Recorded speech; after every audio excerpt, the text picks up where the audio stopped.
Jesslyn era joven y hermosa. Era una buena tarde mientras estaba sentada en su porche doblando la ropa esperando a que su marido y sus hijos volvieran a casa. Poco sabía que un león bastante enfermo y feroz la acechaba, esperando para quitarle la vida y devorar su cuerpo. Fue asesinada por el infame león de Mfue, que la arrastró a la espesura tras propinarle un mordisco mortal en el cuello. Lamentablemente, de ella solo quedaron la cabeza y los brazos. El león volvió a casa de Jesslyn al día siguiente. Entró a hurtadillas y recuperó el cesto de la ropa sucia. Después pasó las siguientes semanas jugando con él y solo lo abandonaba cuando salía de casa. El león devorador de hombres de Mfue no era un león corriente. Era muy listo y astuto, y le gustaba meterse con los cazadores experimentados y furtivos llamados a eliminarlo. Era bastante descarado y valiente, pero también despiadado, porque había desarrollado un gusto por la carne humana, y no dudaba en arrebatar a la gente, tanto jóvenes como ancianos, del interior de sus casas. El número de personas que mató y comió no es exacto, pero hay 6 casos confirmados con detalles que pondrían a cualquiera los pelos de punta. Los lugareños estaban tan aterrorizados por su extraño y mortal comportamiento que llegaron a creer que era un chamán que cambiaba de forma o que estaba poseído y controlado por un espíritu maligno. Al día de hoy, algunos creen que eso era verdad. Este es el relato de la demencial historia de magia negra que se esconde tras el león devorador de hombres de Mfue.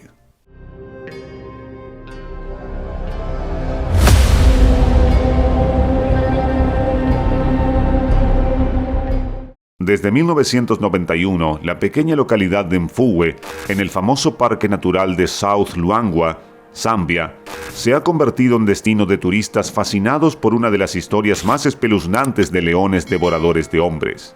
Toda la historia gira en torno a un león que aterrorizó a esta ciudad y a los que vinieron a cazarlo también. En cierta literatura africana se hace referencia al león de Mfue como un demonio, diablo o fuerza maligna impulsada por la magia negra. Lo que realmente desconcertó a las autoridades locales e infundió temor en los corazones de los guardas armados fue el hecho de que gozaba de buena salud y no había escasez de presas naturales. Este infame león poseía un comportamiento tan extraño e inquietante que llegaron rumores a los rincones más recónditos de África y del mundo, acerca de un poderoso león bajo el control del mal. La pesadilla comenzó el 9 de julio de 1991, cuando 2 niños de 11 años volvían solos a casa tras un día de diversión con sus amigos en un pueblo cercano. Iban distendidos, jugaban y bromeaban sobre leones mientras caminaban.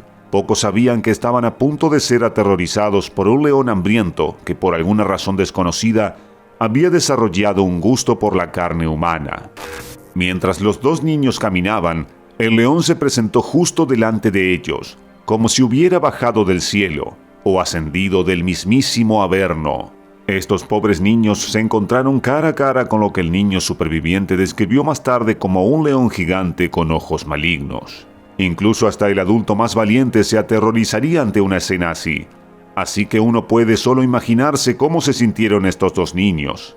Se quedaron congelados en el tiempo y esperaron a que la bestia se marchara sin más. Pero para su horror, arremetió contra ellos y consiguió agarrar a uno de ellos con gran facilidad. El niño gritó de dolor y agonía mientras el león lo arrastraba hacia el bosque. Segundos después, cesaron los gritos y el llanto cuando el león asfixió al niño hasta matarlo con sus poderosas mandíbulas. Desgraciadamente, se comió al niño sin dejarle más que algunos huesos y la ropa desgarrada. El otro niño que sobrevivió al horror corrió al pueblo gritando y pidiendo ayuda. La gente se reunió a su alrededor y le preguntó qué había pasado. Luego un grupo de hombres se dirigió al lugar del ataque y empezó a registrar la zona. Rezaron por un milagro para que el niño sobreviviera de algún modo, pero en el fondo sabían que los ataques de leones son sencillamente insuperables. Para su consternación, lo único que encontraron fueron algunas ropas de la víctima con trozos de carne y huesos esparcidos por el bosque cercano al lugar del ataque. Los hombres regresaron al pueblo con los restos que pudieron encontrar de la víctima metido en una bolsa. La noticia viajó a otros pueblos de la zona y todos se horrorizaron porque no recordaban la última vez que había ocurrido un horror semejante. Nada tenía sentido porque tales ataques eran bastante raros.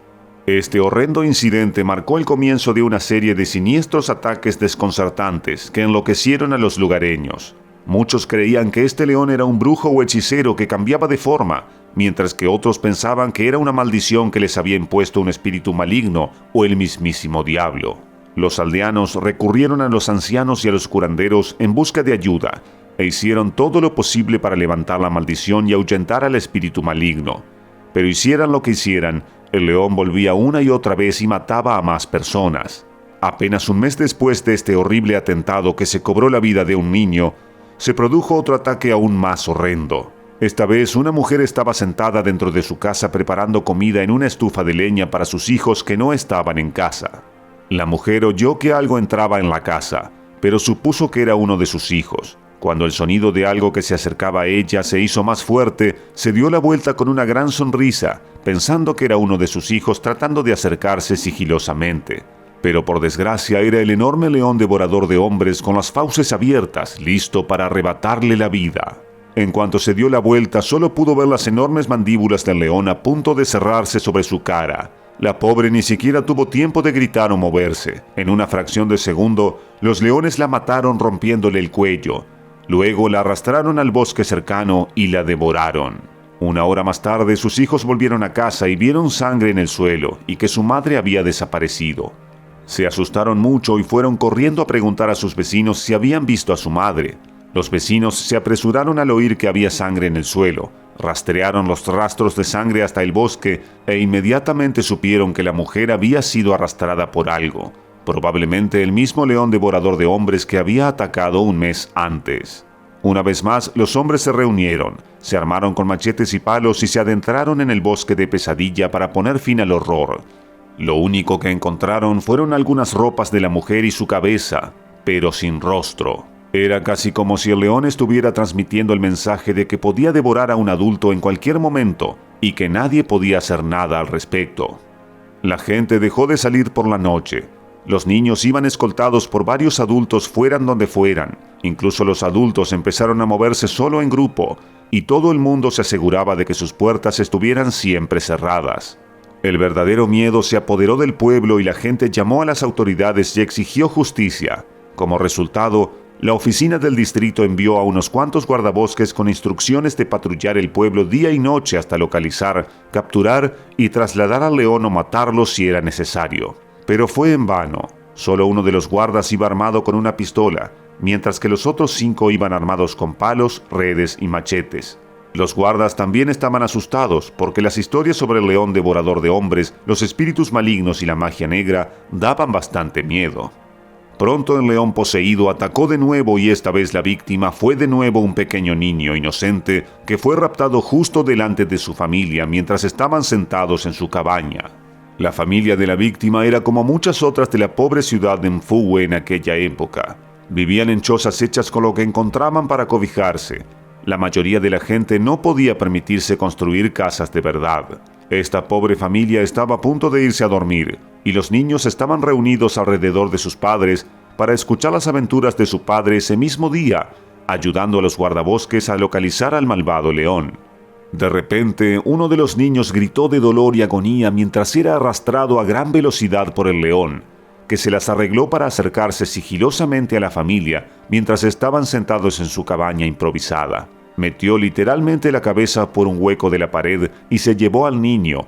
La madre y los hermanos del niño empezaron a gritar aterrorizados mientras el padre cogía un palo y salía corriendo para rescatar a su hijo.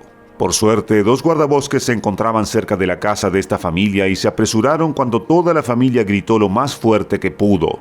Para su horror, encontraron al león arrastrando al niño hacia el bosque. Uno de ellos desenfundó inmediatamente su rifle y efectuó unos cuantos disparos al aire que asustaron al león y le hicieron correr hacia el bosque. La única razón por la que el guarda forestal no disparó directamente al león fue para evitar herir al niño por error. Sin embargo, el niño sangraba mucho por el pie y el cuello, porque aunque el león lo sacó de la cabaña por el pie, luego lo agarró por el cuello, una práctica habitual de los leones para asegurarse de que su presa está muerta y no puede defenderse ni escapar. Los guardabosques llevaron al niño al hospital, pero lamentablemente cuando llegaron ya había muerto debido a una grave hemorragia interna. Este descarado ataque del león llevó a las autoridades a enviar más guardas forestales a la ciudad para ayudar a proteger a la población, pero ellos también quedaron horrorizados por el reino de terror que este león feroz y astuto sembró en una ciudad bastante pobre. El misterio fue creciendo a medida que todo el mundo se convencía de que estaban siendo objeto de magia oscura y de que un hechicero controlaba definitivamente a la bestia. Sospecharon los unos de los otros y las acusaciones empezaron a volar casi hasta desembocar en violentas cazas de brujas. Se hizo evidente que en la zona andaba suelto un devorador de hombres, vicioso y malvado. Los ataques continuaron y el depredador mató a varias personas más en las semanas siguientes, normalmente a plena luz del día y a menudo estrellándose contra las casas de la gente. Cada vez que el león entraba en el pueblo o se acercaba a él, los guardas o quien quiera que lo viera primero daba la señal a la gente para que empezara a golpear ollas y cualquier otra cosa metálica que pudiera ahuyentarlo. Por desgracia, no siempre funcionaba y los guardas no siempre estaban cerca. Para los lugareños la vida se hizo insoportable, pues temían ir a trabajar o dejar que sus hijos se perdieran de vista. Entonces, el león volvió a atacar en otro ataque bastante siniestro, que acabó con la vida de una joven llamada Cheslin. Por desgracia, estos dos guardabosques no tenían rifles y solo iban armados con machetes. Cheslin era una joven madre de 26 años. Su marido tenía una pequeña y humilde tienda de recuerdos en la carretera principal, cerca del Wildlife Park. Vendía sobre todo cosas hechas a mano a visitantes y turistas. Tenían 2 hijos y su vida era sencilla y feliz. Cheslin estaba sentada en el porche de su humilde casa disfrutando del aire fresco mientras doblaba la ropa cuando el león saltó sobre ella de la nada y le hundió sus largos dientes en el cuello para luego empezar a arrastrarla con saña hacia el bosque. Lo realmente inquietante y desconcertante de este ataque en particular fue que todo ocurrió justo delante de 2 guardabosques que se encontraban a menos de 100 metros, y aunque corrieron tan rápido como pudieron para intentar rescatar a Cheslin, fracasaron, porque el león era así de poderoso y rápido, incluso con un ser humano de 50 kilos entre sus fauces. Entonces la pesadilla se convirtió en algo sencillamente indescriptible, porque al día siguiente, el león volvió a la casa de Cheslin mientras todos estaban en su funeral. Esta vez cogió el cesto de la ropa sucia con sus colmillos y volvió a salir al centro del pueblo justo delante de decenas de personas, y rugió mientras se adentraba despreocupadamente en el bosque. A partir de ese día, siempre se veía al león con el cesto de la ropa sucia, a veces jugando con él como un gato doméstico con un juguete. El león no abandonaba el cesto a menos que fuera a cazar y siempre volvía a recuperarlo. Esto llevó a la gente a convencerse de que el cesto de la ropa estaba maldito, y las brujas guiaron al león para que matara a la mujer utilizando su cesto de la ropa. Imagina que vivieras en este pueblo y vieras todo este horror desarrollarse. ¿No creerías que este león era una entidad demoníaca sobrenatural o una bruja que había cambiado su forma? Curiosamente, muchas tribus africanas creen firmemente que los espíritus malignos y los chamanes tienen el poder de adoptar la forma de leones. En algunos lugares de África, muchas personas no denuncian los ataques de leones en particular porque tienen la creencia superficial de que tales ataques son una venganza por algo que hicieron. Esto significa que el león de Mfugwe puede haber matado a decenas de personas en las numerosas aldeas cercanas, y nadie lo ha denunciado por miedo a nuevas represalias de las brujas que lo controlan. Hoy en día sigue siendo habitual en algunas aldeas africanas que las familias de las víctimas de ataques de leones consulten a los curanderos para intentar determinar si el ataque fue de un depredador normal o de un espíritu sobrenatural disfrazado. Si se considera que el depredador es un león normal, se ve como si la naturaleza siguiera su curso, pero si es obra de un león demoníaco, entonces cunde el miedo y la familia se calla por temor a nuevos ataques. Estas creencias estaban tan extendidas en algunas zonas de África que los aldeanos solían tomarse la justicia por su mano, linchando a los que creían responsables de los ataques de leones y no hacían más que aumentar el derramamiento de sangre.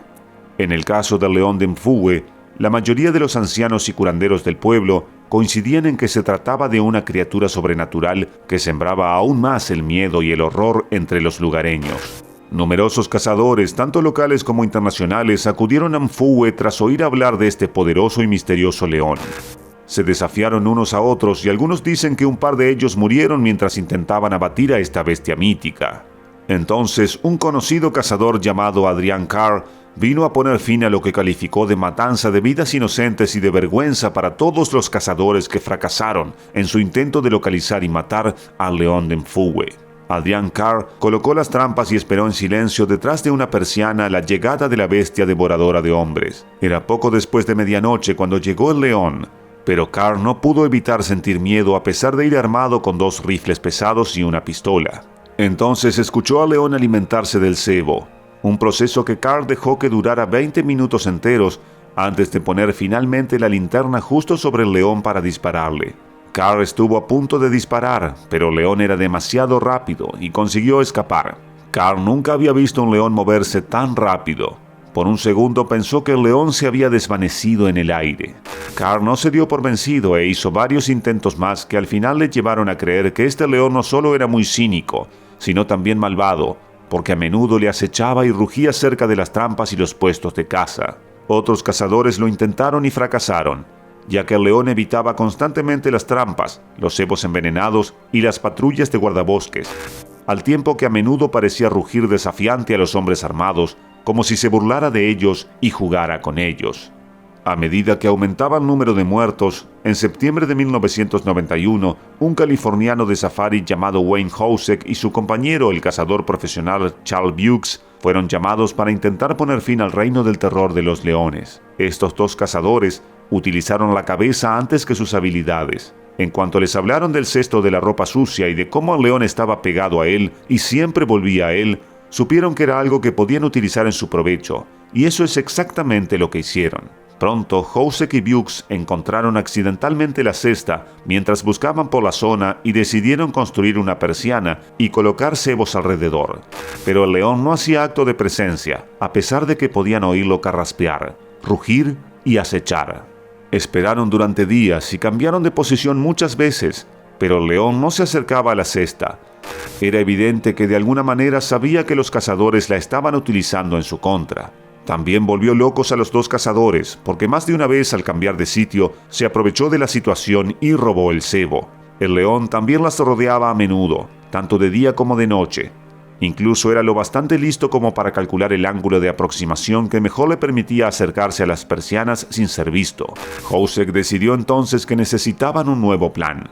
Su nueva idea giraba en torno a engañar al león haciéndole creer que estaban cambiando de lugar para que intentara morder el anzuelo. El nuevo plan funcionó, ya que fingieron moverse de sitio y los 2 cazadores observaron estupefactos cómo el león se acercaba a los puestos abandonados y a la persiana de manera despreocupada y sin miedo, mientras se movía algo rápido, como si supiera que los objetivos que se mueven rápido son difíciles de matar. Housek no desaprovechó la ocasión y descargó un tiro directo detrás del hombro izquierdo de la bestia, alcanzando así múltiples órganos vitales y posiblemente su corazón, haciendo que se desplomara en el suelo y muriera. Finalmente, y tras un reinado de horror indescriptible, se mató al león devorador de hombres de Mfugwe.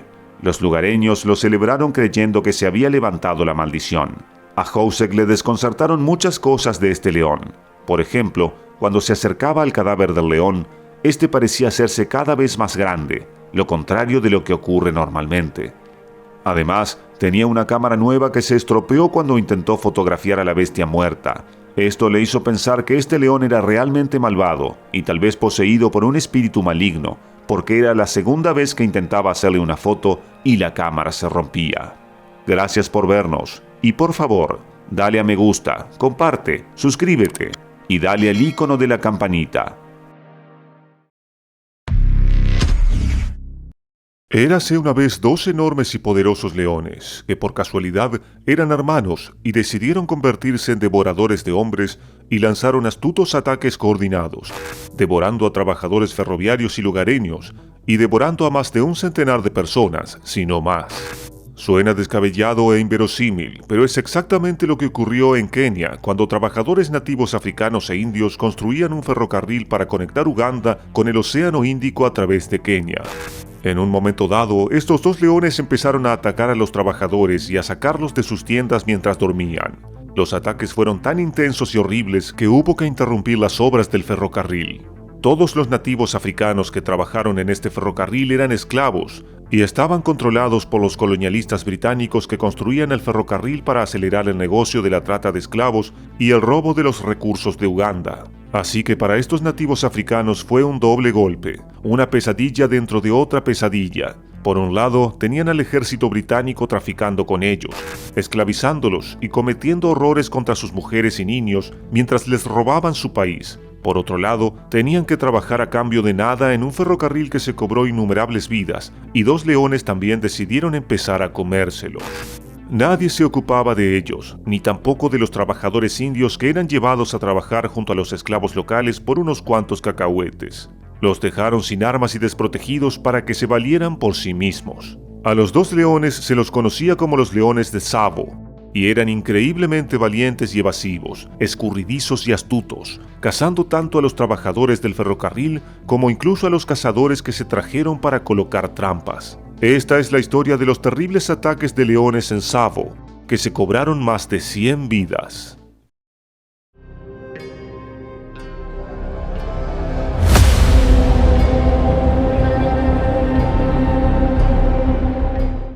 En 1898, las fuerzas colonialistas británicas recibieron órdenes de iniciar la construcción de un puente ferroviario sobre el río Tsavo, en Kenia. Así que comenzaron los preparativos reuniendo a miles de esclavos y contratando a trabajadores indios. Pronto establecieron obras por todo el lugar que abarcaban más de 13 kilómetros. Su objetivo era construir un tramo de ferrocarril que incluyera un puente sobre el río Tsavo. Miles de trabajadores y esclavos vivían en tiendas de campaña en diversos campamentos.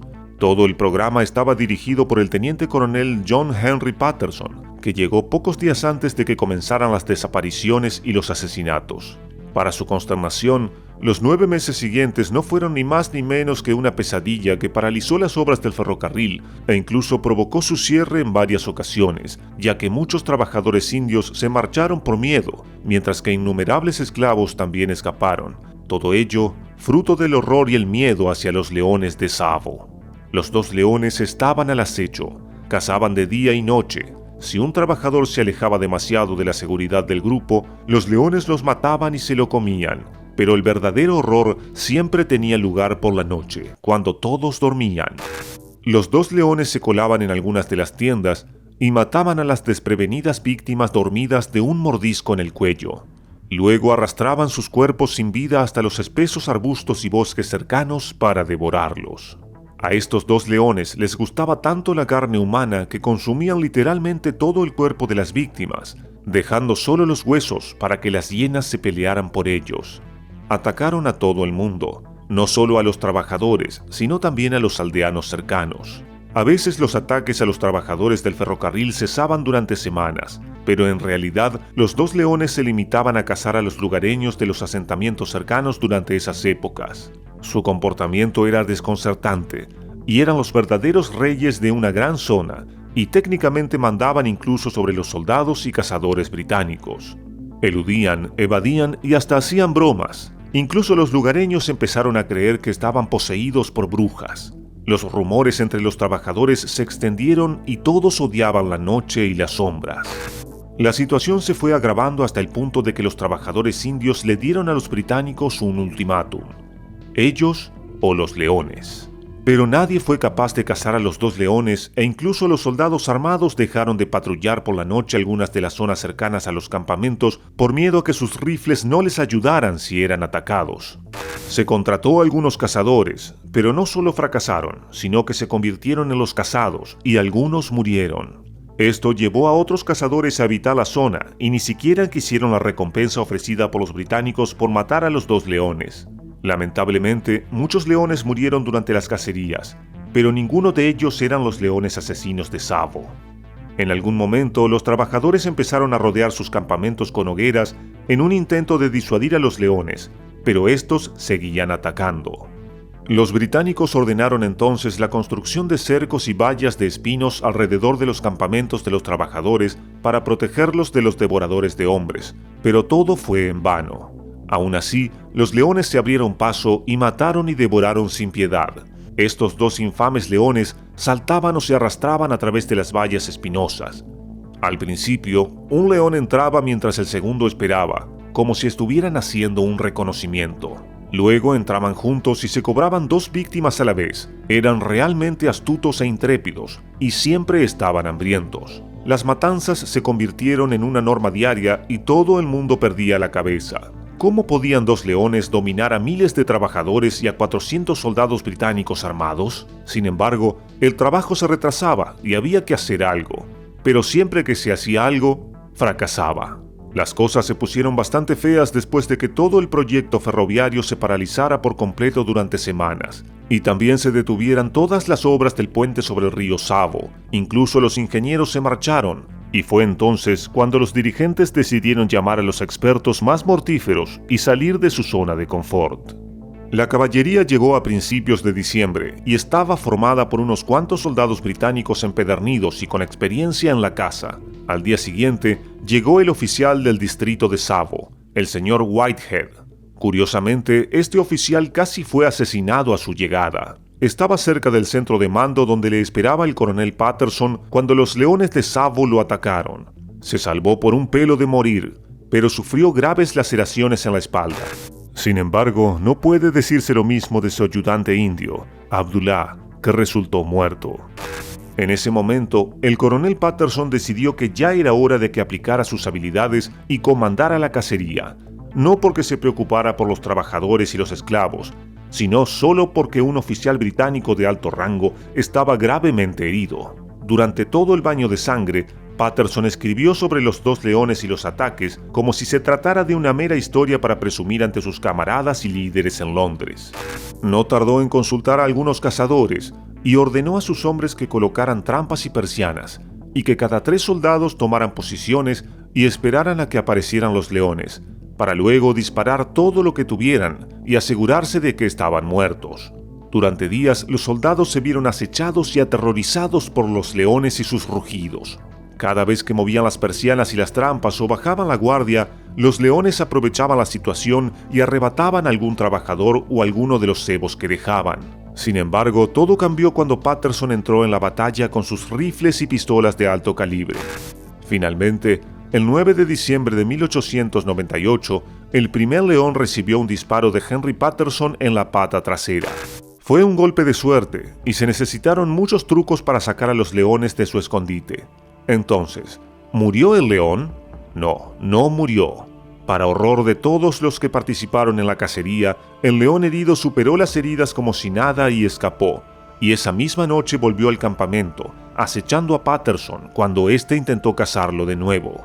Patterson se dio cuenta de que estos leones eran inmensamente listos, porque ahora lo acechaban y querían cazarle, así que se convirtió en cebo para matar a estas majestuosas bestias.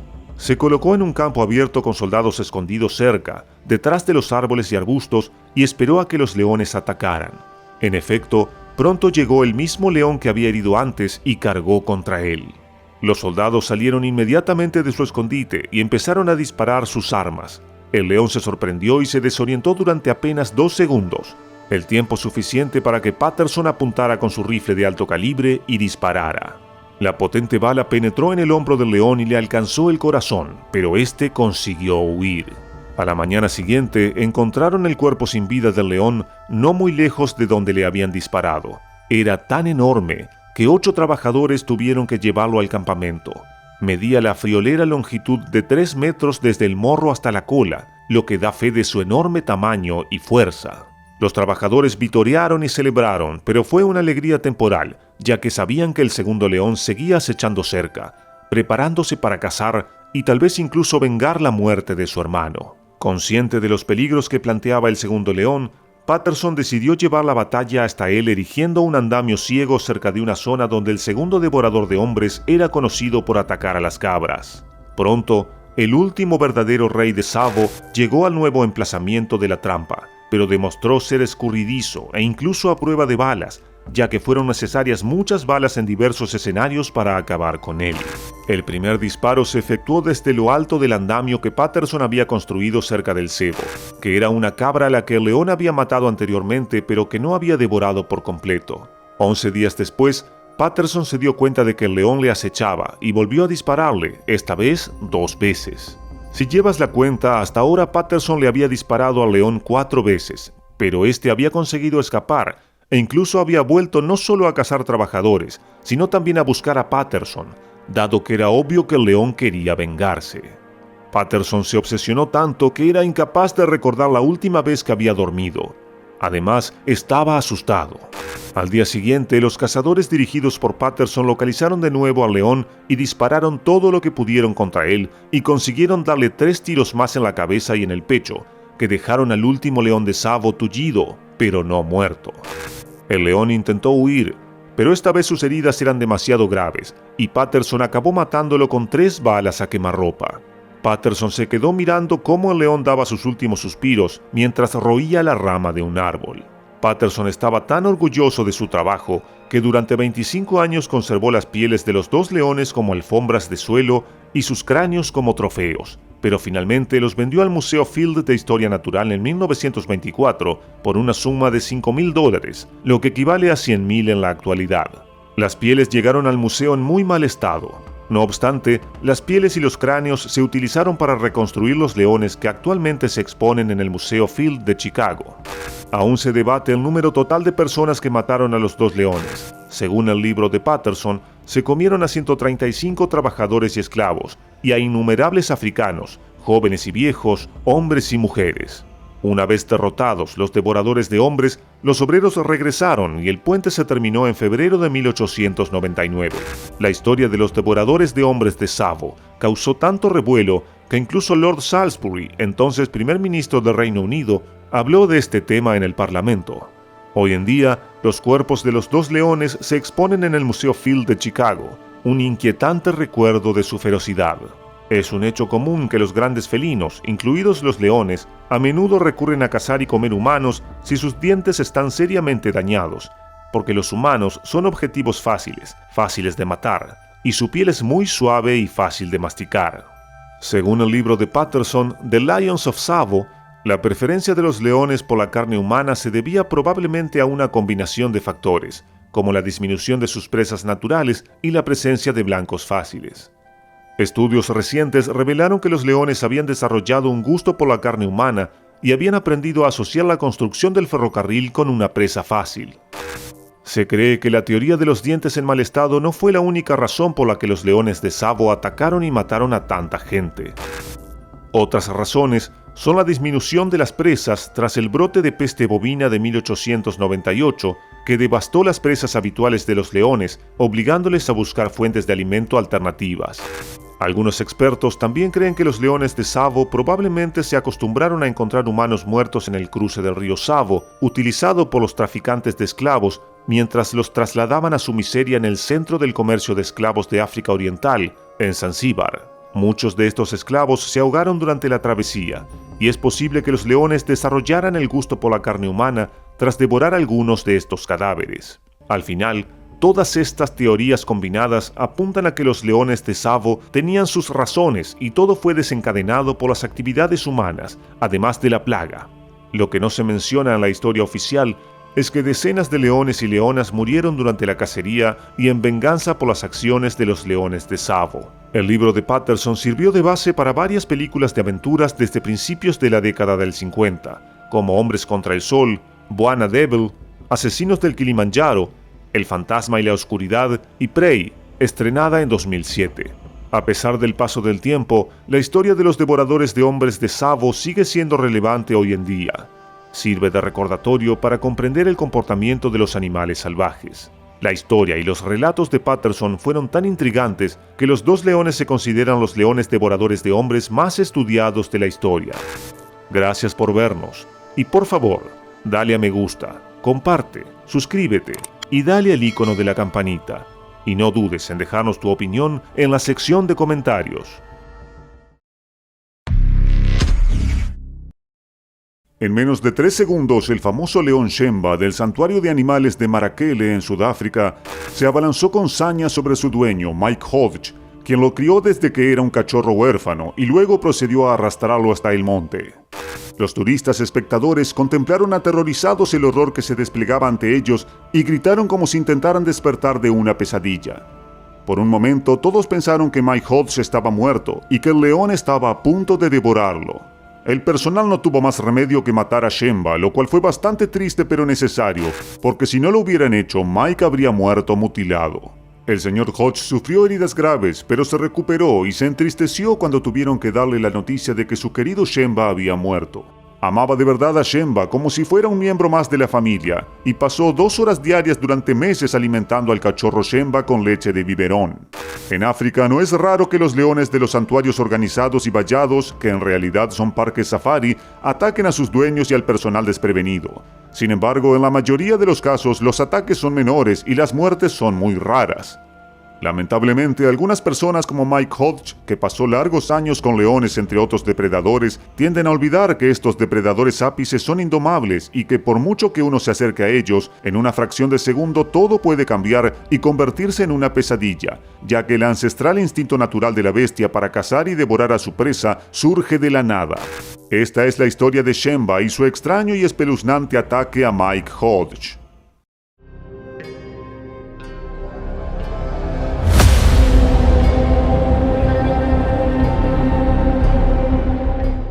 Todo empezó en 2003, cuando Mike, de 57 años, y su esposa Chrissy decidieron abandonar Gran Bretaña y viajar rumbo a Sudamérica. Su objetivo era jubilarse allí y pasar el resto de sus vidas ayudando a animales heridos y abandonados. Su causa era noble porque podrían haberse jubilado fácilmente en Florida y pasar el tiempo jugando al golf y a las cartas con sus amigos en cualquiera de las elegantes comunidades de jubilados de Florida. En su lugar, decidieron invertir buena parte de sus ahorros para la jubilación en una humilde casa y un santuario para animales y depredadores en particular, porque muchos de ellos, como los leones, son especies en peligro de extinción y pueden llegar a desaparecer. Mike Hodge, su esposa Chrissy y su hija, que se trasladó allí para ayudarlos en el santuario, realmente amaban a los animales y a los grandes felinos en particular. Simplemente era su destino, porque se enamoraron de África y de sus interminables paisajes majestuosos, su gente amable y su diversa vida salvaje. Se mostraron felices y disfrutaron ayudando a animales heridos y cachorros abandonados, y también dedicaron mucho tiempo a concientizar sobre la importancia de proteger a los depredadores en peligro de extinción y a educar a los visitantes de su santuario sobre estas antiguas bestias y su importancia para el ecosistema. Como probablemente ya sepas, la mayoría de los parques safari están diseñados como santuarios donde se lleva a los animales salvajes y heridos y abandonados, incluidos los depredadores, para que reciban tratamiento y cobijo. Estos parques safari recaudan fondos para sus operaciones y para cubrir gastos, ofreciendo a la gente paseos en camiones enjaulados dentro de los recintos del safari, donde los visitantes pueden ver muy de cerca a los animales salvajes en sus hábitats. Cuando Mike compró el terreno número 51 de Kwagas Blakte, en las afueras de Tabasimbi, no se imaginaba que un día se convertiría en un santuario y camping tan famoso para los amantes de la vida salvaje. Para su sorpresa, era un lugar perfecto y muy adecuado para leones entre otros depredadores. Toda la zona era sencillamente rica en vida salvaje y, por desgracia, también en cazadores furtivos y buscadores de trofeos. La compra por parte de Mike de esta gran parcela y su conversión en santuario animó a otros a hacer lo mismo, lo que solo perjudicó a cazadores furtivos e ilegales que ya no podían realizar sus actividades prohibidas en la zona. Mike no tardó en vallar el santuario y pronto empezó a criar en su casa, con la ayuda de su mujer, cachorros de grandes felinos abandonados, heridos y huérfanos, antes de trasladarlos al santuario a medida que crecían. Un par de años más tarde, el parque albergaba 10 grandes felinos entre leones, guepardos e incluso un leopardo. Además, una sección del santuario alejada de los depredadores se convirtió en un zoológico para otros animales que también se criaron allí tras ser rescatados. En 2008, Mike recibió una llamada sobre un león de una semana de vida que había quedado huérfano después de que unos cazadores de trofeos mataran a su madre. Mike no dudó en acoger al cachorro y pasar meses alimentándolo con biberón en su casa. Como los costos aumentaban y los ingresos de los turistas eran escasos, Mike decidió ampliar el santuario, mejorarlo y añadir algunas zonas de acampada con cabañas cercadas semimodernas donde los turistas pudieran pasar los días y las noches en medio del santuario rodeados de depredadores para así vivir una experiencia totalmente inmersiva. También puso en marcha algunos programas educativos para niños y visitas escolares e incluso creó una zona para niños y familias donde pueden celebrar fiestas de cumpleaños en la naturaleza mientras observan a los depredadores cercanos en sus recintos. El santuario se convirtió simplemente en un safari en el que los visitantes pagaban unos $6 para subir al león móvil, que es un camión enjaulado ajustado para mantener a salvo a los pasajeros mientras recorren los recintos de los animales, incluidos los depredadores como Shemba. Mike colocaba un poco de pollo y carne encima de la jaula del camión y luego conducía a través de los recintos, lo que atraía a los depredadores que saltaban encima del camión a escasos centímetros de los invitados que estaban dentro de la jaula. En 2018, el parque contaba con al menos 15 depredadores, incluidos leones, guepardos e incluso tigres de Bengala. El santuario empleaba más de 10 personas a tiempo completo y seguía contribuyendo a la protección y concientización sobre los animales mientras trataba gratuitamente a animales heridos. Mike y Chrissy lograron un gran sueño que nunca pensaron que se haría realidad, porque cuando se mudaron a África solo querían una pequeña granja y un santuario para tratar animales enfermos. En 2018 todo era perfecto, pero Mike también estaba envejeciendo y estaba seguro de que en algún momento cometería algún error, quizá en un mal día, al tratar con algunos de los depredadores.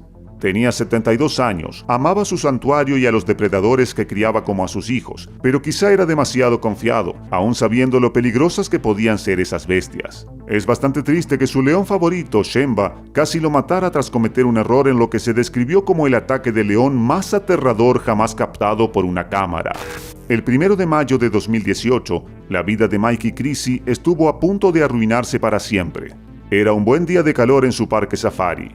Los trabajadores seguían realizando sus tareas habituales y, como de costumbre, Mike era el conductor del León móvil.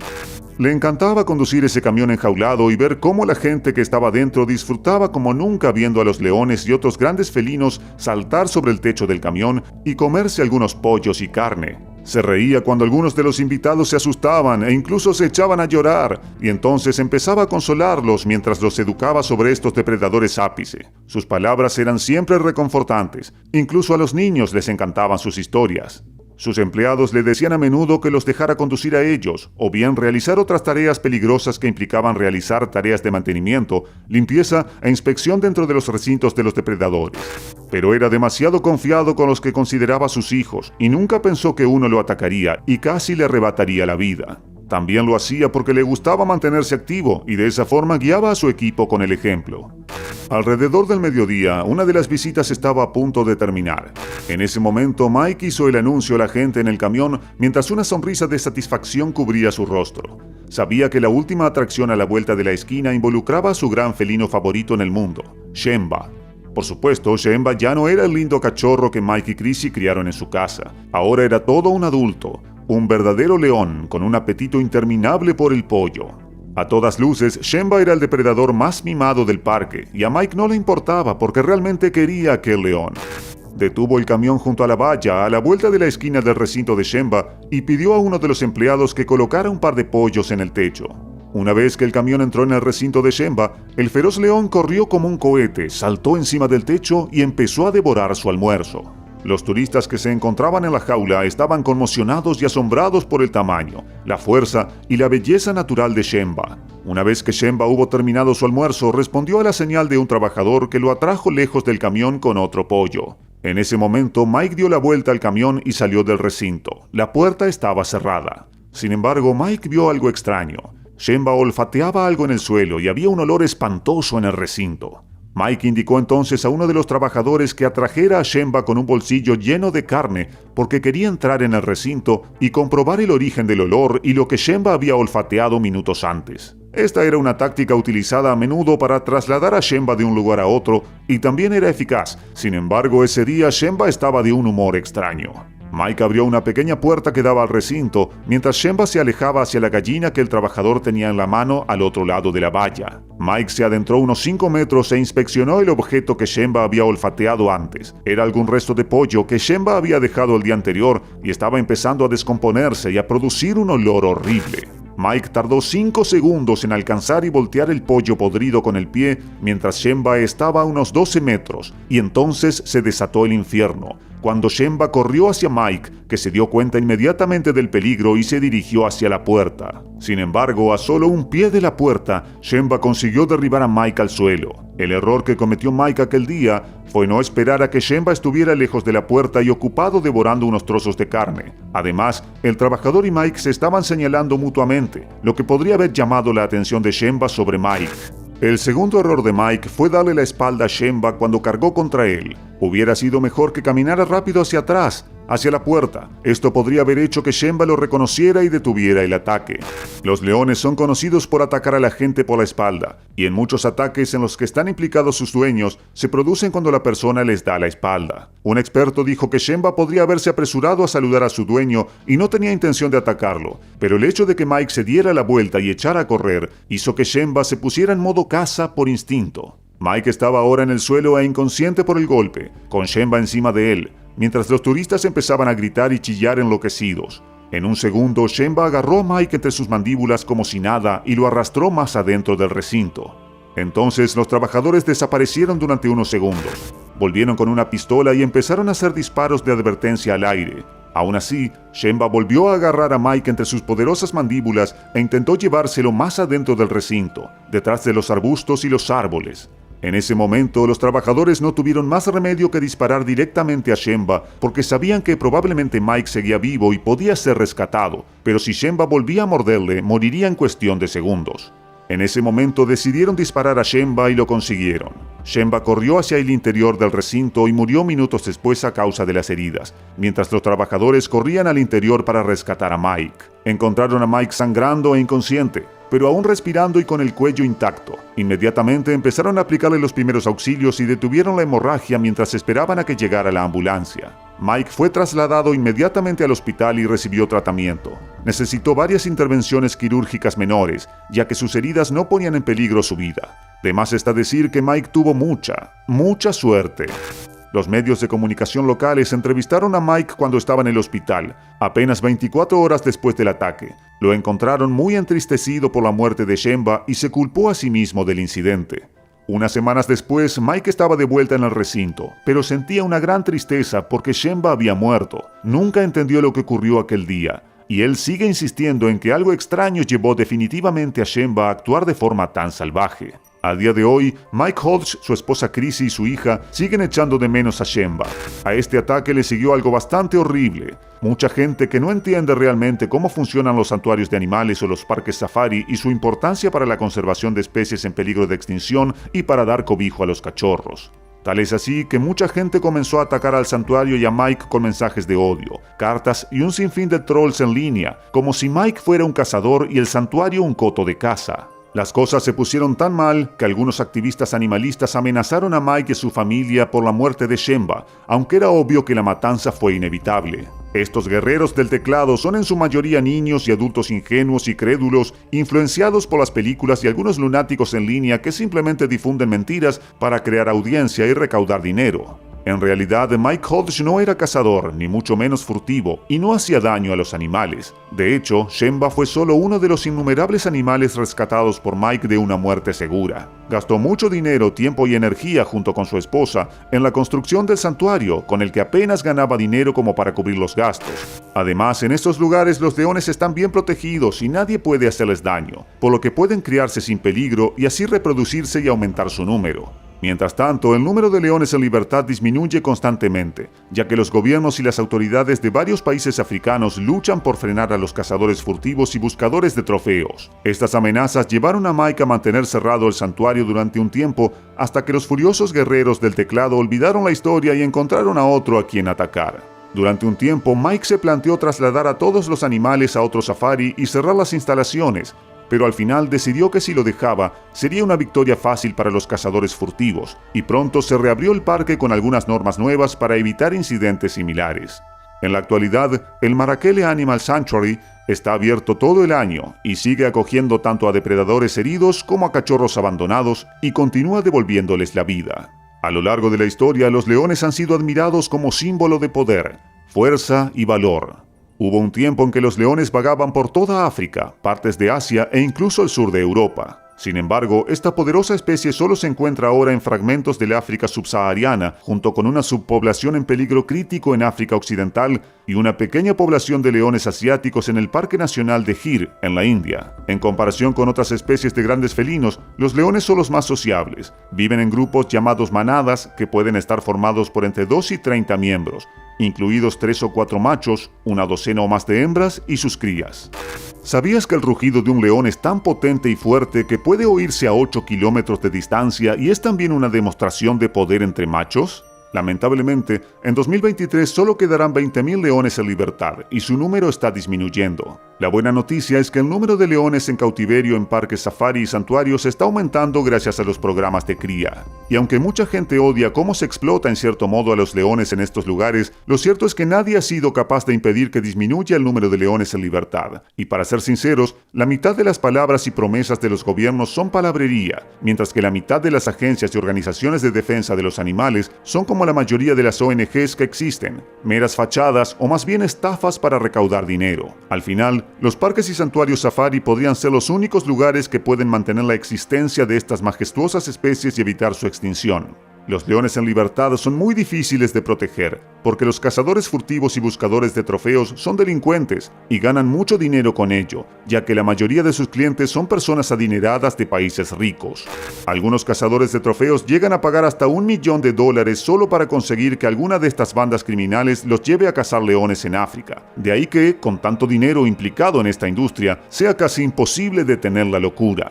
No olvidemos tampoco que a algunos locos adinerados también les gusta tener leones como mascotas y pagan grandes sumas de dinero por estos depredadores, lo que pone en grave peligro a los leones en libertad y más concretamente a sus cachorros. En la mayoría de los casos, los traficantes de leones matan a la madre de los cachorros para poder recuperarlos con seguridad y venderlos por grandes sumas. Una de las razones por la que estos cachorros cuestan tanto tiene que ver con el hecho de que deben llegar a su destino final de contrabando, ya que es ilegal cazar y traficar con leones y sus cachorros en todo el mundo. Sin embargo, los leones de santuarios y parques safari son fáciles de rastrear, controlar y mantener a salvo. Gracias por vernos y por favor, dale a me gusta, compártelo, suscríbete, dale al icono de la campanita y no dudes en hacernos llegar tu opinión en la sección de comentarios. La joven y bella Catalina Torres estaba haciendo su trabajo en el Parque Safari de Rancagua, Chile, cuando un tigre la atacó y la mató de forma horrible. No tuvo ninguna oportunidad porque el tigre se le acercó sigilosamente y en un segundo cerró sus poderosas mandíbulas sobre su cuello, rompiéndoselo y causándole una grave hemorragia al perforarle las arterias con sus dientes. Entrar en los recintos de los depredadores, limpiarlos y darles de comer no era precisamente el trabajo de Catalina, que tampoco era una experta en la materia. La economía iba mal y ella necesitaba el dinero. Así que, aunque tenía un título universitario y buenas notas, tuvo que aguantarse trabajando en un parque safari con una reputación bastante dudosa, donde los depredadores habían herido a algunos miembros del personal anteriormente. Su madre le advertía a menudo que tuviera cuidado con las fieras y de que alguien la acompañara siempre que tuviera que enfrentarse a algunos de los depredadores salvajes. Pero murió, y todo se debió a una serie de errores con los que ella no tuvo nada que ver. No sabía ni le dijeron que el tigre no estaba dentro de la jaula del recinto cuando le dijeron que fuera a limpiarla. Hasta donde ella sabía, el tigre debía estar dentro de la jaula y no suelto. La forma en que murió fue bastante triste y horrible, y hasta el día de hoy nadie ha asumido la culpa a pesar de que los gerentes y algunos de los trabajadores eran responsables de los acontecimientos que condujeron a su muerte. Esta es la historia de los aterradores últimos segundos de Catalina Torres.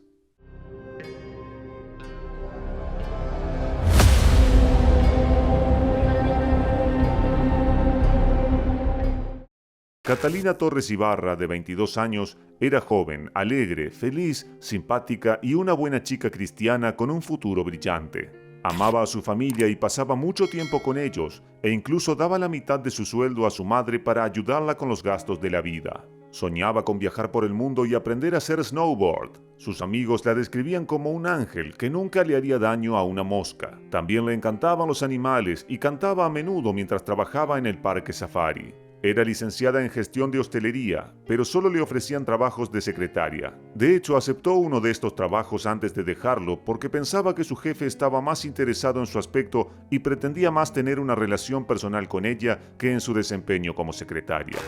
Así que dejó el trabajo y no pudo conseguir otro en su área de conocimientos, y al final no tuvo más remedio que aceptar trabajar en el parque safari. Para su consternación, al principio el parque le ofreció trabajos que consistían en una combinación de tareas de guía de turistas por el parque y algo de trabajo de oficina cuando era necesario. Sin embargo, el parque tenía problemas económicos y escasez de personal, por lo que la descripción de su trabajo se amplió para ayudar con algunas tareas excepcionales dentro del parque. También era la única forma de ganar dinero extra, ya que el sueldo era bastante bajo. Cuando alguien se enfermaba o no se presentaba a trabajar o renunciaba, ella tenía que sustituirlo y por desgracia eso significaba que tenía que limpiar algunos recintos de los animales y repartir comida para ellos. Aunque a Catalina le gustaban los animales, no era una gran fan de los depredadores como leones, lobos, osos y tigres, entre otros. Su alma bondadosa no podía soportar la mirada penetrante, afilada y aterradora de estos depredadores.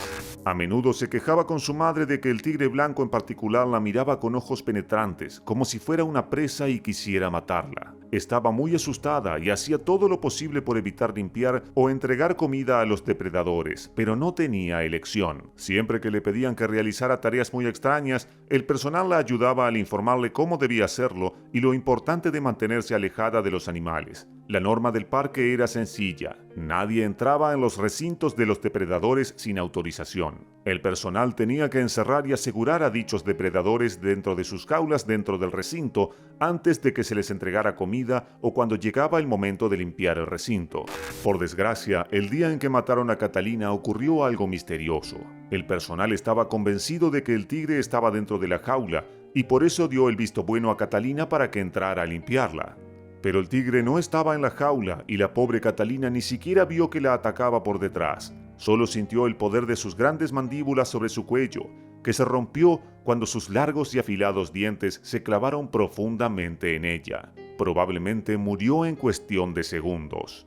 Antes de seguir adelante, tenemos que dejar algunas cosas claras, porque esta historia, como muchas otras relacionadas con depredadores, puede hacer que odies a los tigres, pero por favor, no lo hagas. Está bien tener miedo de los tigres, y deberías tenerlo, porque son depredadores feroces y mortales, pero es simplemente su naturaleza y no pueden cambiarla. Son como todos los demás depredadores. Ellos matan para comer, pero a diferencia de muchos otros, los tigres no dudarían en comerse a un ser humano, como hacen todos los grandes felinos.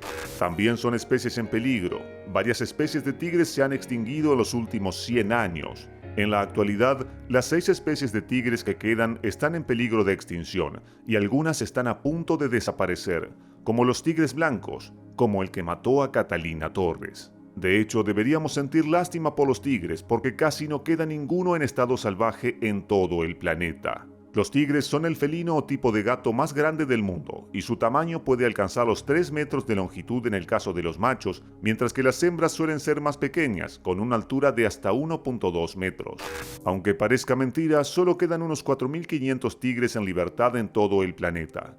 Hubo un tiempo en que millones de tigres recorrían todos los continentes y eran los verdaderos reyes de la naturaleza. En los últimos 30 años se han invertido inmensos esfuerzos en rescatar de la extinción a estas hermosas criaturas mortíferas. Como resultado, hoy en día hay unos 8.000 tigres en cautiverio en numerosos parques safari y zoológicos. Desgraciadamente, a pesar de todos los esfuerzos por mantener al menos unos cuantos miles de tigres, hay informes de expertos que afirman que no quedará ningún tigre en el mundo a finales de siglo, si no ocurre antes. Por eso, el tigre blanco que mató a Catalina Torres fue mantenido con vida y no sometido a eutanasia. Son especies protegidas, y la única solución para mantenerlas vivas es evitar que se produzcan incidentes de este tipo. Los parques safari son quizá los únicos lugares del planeta que representan una esperanza para los tigres y podrían salvarlos de la extinción, porque gestionan programas de adopción, rehabilitación y cría. Sin embargo, no todos los parques son iguales, ni tienen una buena gestión ni una financiación razonable. El Parque Safari, donde mataron a Catalina, es uno de los lugares conocidos por tener un cierto grado de negligencia y falta de apoyo financiero que afectaron a sus operaciones y probablemente condujeron a los errores que provocaron la muerte de Catalina. El Parque Safari se encuentra en Rancagua, Chile. Es mundialmente conocido por ofrecer una de las experiencias zoológicas más espectaculares. Muchos turistas que visitan Chile cada año visitan este gran parque, y no ha habido informes de incidentes con los clientes. Sin embargo, no se puede decir lo mismo del personal que trabaja allí. Es bastante famoso a pesar de que cuenta con una colección de especies más bien pequeña que procede principalmente de animales rescatados, incluidos depredadores. Hoy en día solo quedan unos pocos tigres blancos en el mundo, y si alguna vez vas a Chile, seguro que puedes ver uno en el Parque Safari. La mayoría de los animales del Parque Safari deambulan libremente por los amplios recintos prospectivos, donde los visitantes pueden interactuar con ellos montados en camionetas equipadas con jaulas para proteger a los clientes. Leones, tigres, jaguares y otros depredadores pueden saltar sobre estos camiones y se les puede ver intentando alcanzar a las personas que van dentro. Es una experiencia aterradora y al mismo tiempo asombrosa, porque se puede estar literalmente a escasos centímetros de estos depredadores salvajes, pero a salvo y seguro. El parque también tiene una sección temática con algunas atracciones, un zoológico, un restaurante, kioscos de comida y helados y una tienda de regalos. El Parque Safari también es conocido por su contribución a la conservación de varias especies nacionales y por acoger y rehabilitar animales heridos. El recinto del tigre blanco no es demasiado grande y solo se puede ver a la criatura desde detrás de la valla. Este tipo de tigre está en peligro de extinción, por lo que no se suelta en los recintos más grandes que se utilizan como safari en coche. Ha habido algunas quejas sobre el Parque Safari porque no estaba en muy buen estado y se descuidó un poco en el pasado. Sin embargo, lo que mucha gente no entiende es que estos parques suelen estar mal financiados, no reciben ninguna ayuda económica y dependen de los visitantes y turistas para mantenerse a flote. Otro dato importante es que los parques safari no son zoológicos al uso, sino más bien reservas de animales salvajes y suelen tener programas de conservación con animales en peligro de extinción. Por ello, gran parte de los beneficios de estos parques se destinan a operaciones y a proteger y rehabilitar animales. Así que, en la mayoría de los casos, son como organizaciones benéficas pero para animales, y por tanto sufren la falta de fondos que al final afecta a muchas de las especies protegidas y también puede provocar escasez de personal e incidentes. Estos parques también suelen ser blanco de activistas que exigen que se libere a los animales. Lamentablemente, lo que muchos de estos activistas no saben es que sin estos parques, muchas especies amenazadas se habrían extinguido hace mucho tiempo. Estos parques gestionan programas de cría que han contribuido a la resurrección de muchas especies, incluidos los tigres. Cuando un animal muy joven, incluido un depredador, es abandonado o la madre es asesinada por cazadores furtivos, se enfrenta a una muerte segura. Lo mismo ocurre con los animales heridos. Sin embargo, los parques safari rescatan a estas criaturas y cuidan de ellas el resto de sus vidas. Y en muchos casos, cuando se trata de especies que no están en peligro de extinción, liberan algunas de ellas para que vuelvan a su hábitat natural. Así pues, los parques safari no son malvados, y a diferencia de la mayoría de los zoológicos, en realidad son organizaciones benéficas para los animales y trabajan por una causa noble. Debemos advertirle que los depredadores de los parques safari y zoológicos siguen siendo depredadores y no están domesticados. No dudarán en matarte e incluso comerte si te adentras en su territorio o recinto. Ni siquiera intentes colgar la mano al otro lado de la valla o cerca de un depredador mientras estés de safari o visitando un zoológico, porque en la mayoría de los casos, estos depredadores pueden arrancarte la mano o el brazo de un rápido mordisco. Veamos ahora los detalles del horrible y mortal ataque de un tigre blanco a Catalina Torres. El 6 de agosto de 2021, Catalina Torres se levantó temprano. Ayudó a su madre a preparar el desayuno para sus hermanos pequeños antes de que fueran al colegio y se fue a trabajar al Parque Safari. Ese día en particular no había una gran afluencia de público, con casi ningún turista visitando el parque, lo que significaba que ella tenía que hacer algo de papeleo, pero no había papeleo atrasado que hacer. Así que Catalina sabía que iba a ser un largo día de limpieza de recintos y de dejar comida para algunos animales. Pero no le importaba y seguía sonriendo. No era de las que permitían que nada se interpusiera en su vida y su actitud positiva y su felicidad. Pronto su supervisor le ordenó que fuera a limpiar el recinto de los tigres blancos. Esto suele significar que el tigre está dentro de la jaula y no deambulando libremente por el recinto. Por desgracia, Catalina era una chica inocente y bastante ingenua que confiaba ciegamente en la gente, por lo que supuso que el tigre estaba encerrado en la jaula dentro del recinto, porque de lo contrario, sus superiores no le pedirían que entrara allí. Desgraciadamente, el personal responsable de la seguridad del tigre en la jaula también sabía que ella se dirigía a limpiar el recinto, pero por alguna razón, ellos también supusieron que el tigre estaba seguro en la jaula. Cuando Catalina llegó al recinto, miró dentro y no encontró ni rastro del tigre, así que supuso que estaba a salvo y entró. Lo que no sabía era que el supervisor y el personal estaban equivocados, porque el tigre no estaba en la jaula, sino escondido detrás de algunos árboles y arbustos en modo de caza, mirando fijamente a Catalina mientras ella se acercaba y entraba. Apenas se había adentrado unos metros en el recinto cuando el tigre de 130 kilos la atacó por la espalda, clavándole sus poderosas mandíbulas y dientes en el cuello y tirándola al suelo. No hubo lucha y Catalina no pudo gritar porque los tigres siempre dirigen el primer golpe hacia el cuello de su presa para rompérselo y matarla al instante. Por desgracia, Catalina probablemente ya estaba muerta cuando cayó al suelo, ya que la sangre brotaba a borbotones de su cuello. Durante varios minutos, el tigre mantuvo sus mandíbulas fuertemente cerradas sobre el cuello de Catalina, algo que hacen por instinto para asegurarse de que su presa está muerta y no pueda contraatacar. Lo que siguió fue una escena infernal, una pesadilla indescriptible, un viaje de horror y terror cuando el personal se dio cuenta por fin de que algo iba mal. Nadie sabe cuánto tiempo estuvo Catalina muerta en el recinto con el tigre revoloteando a su alrededor, contemplando si comérsela o no. Durante casi 30 minutos, el personal del parque, incluido su novio que también trabajaba allí, tuvo que contemplar horrorizado cómo el tigre se negaba a abandonar el cadáver. El personal lanzó piedras y palos al tigre, gritó e incluso intentó atraerlo a la jaula con un poco de carne, pero el tigre estaba en modo atacante, celebrando su captura y dispuesto a defenderla con su vida. Por fin, después de Dios sabe cuánto tiempo, llegaron la policía y los servicios de ambulancia, y poco después los bomberos. Tampoco ellos sabían qué hacer, porque no podían matar al tigre, y estaban demasiado asustados para entrar en el recinto y enfrentarse a la bestia. Durante otros 30 minutos, lucharon por atraer al tigre a su jaula. Solo lo consiguieron rodeando el recinto con equipo de protección táctico mientras disparaban sus armas al aire. Finalmente, el tigre se rindió. Se metió en su jaula y fue asegurado. Algunos miembros del personal, incluidos sus amigos y su novio, estaban tan enfadados que intentaron matar al tigre, pero la policía y la dirección del parque se lo impidieron. Los paramédicos intentaron reanimarla, pero era obvio que había perdido demasiada sangre y tenía el cuello bastante roto, así que no había forma de recuperarla. La triste verdad flotaba en el aire como una nube oscura, y toda la comunidad estaba conmocionada y triste por la noticia.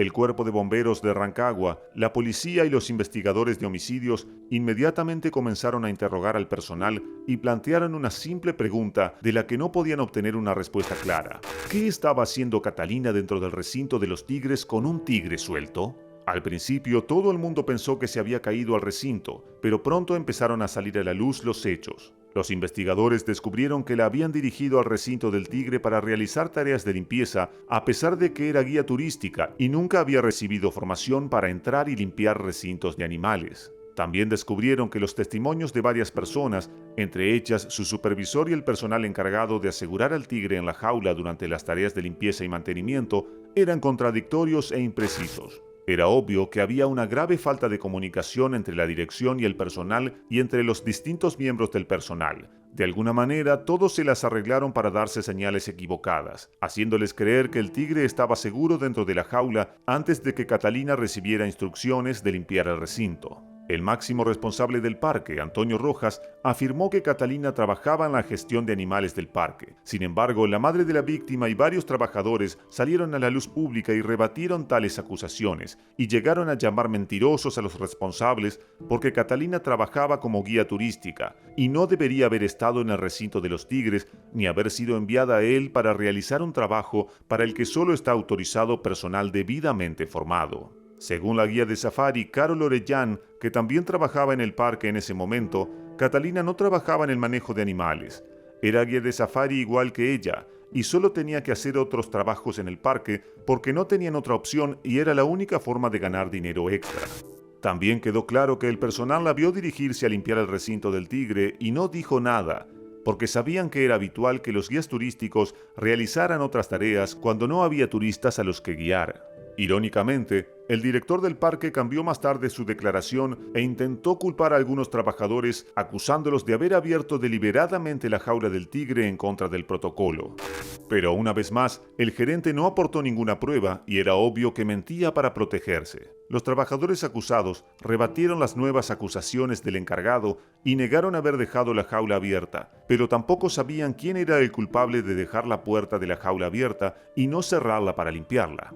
Todo era un desastre y era obvio que el incidente era el resultado de una mala gestión, falta de comunicación y de protocolos estrictos, especialmente en el trato con depredadores.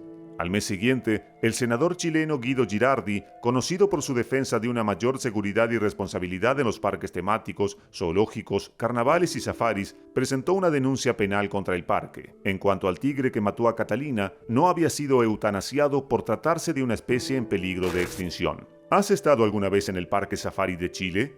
¿Qué te ha parecido? Cuéntanos en la sección de comentarios. Gracias por vernos y por favor, dale a me gusta, comparte, suscríbete y dale al icono de la campanita.